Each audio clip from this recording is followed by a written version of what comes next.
We're conducting a simulation near St. Lazare, Manitoba, that a pickup truck has left Fort Ellis Road. It is just off the road between the road and the ditch. We're out in Russell, Manitoba for an emergency response simulation for a natural gas pipeline that Manitoba Hydro owns and operates. We have a section at Manitoba Hydro, it's called Emergency Management Coordination Services. We help plan for, respond to, and recover from some of these big emergencies. So the scenario today involved a vehicle driving through some overground natural gas infrastructure and causing a pipeline breach.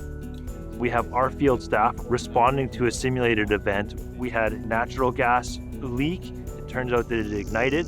Now you have the potential for wildfire to start.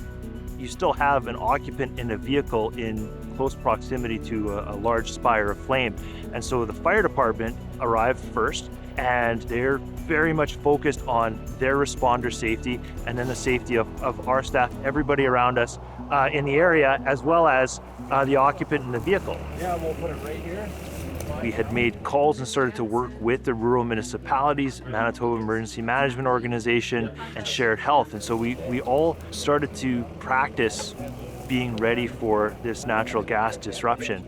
It's quite a dance with a lot of different intricate steps, and that's what we practice today. And so the more we practice that, the smoother it'll go in an actual event. It sounds like we had 911 contact. We perform a lot of these emergency simulations over the course of the year that many people don't see, and so we're perpetually training for whatever bad thing it may be.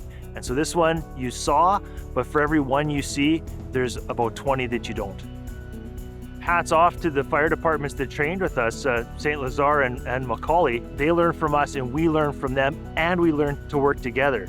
And so it's really a real benefit to all of our staff in the service of the public trust.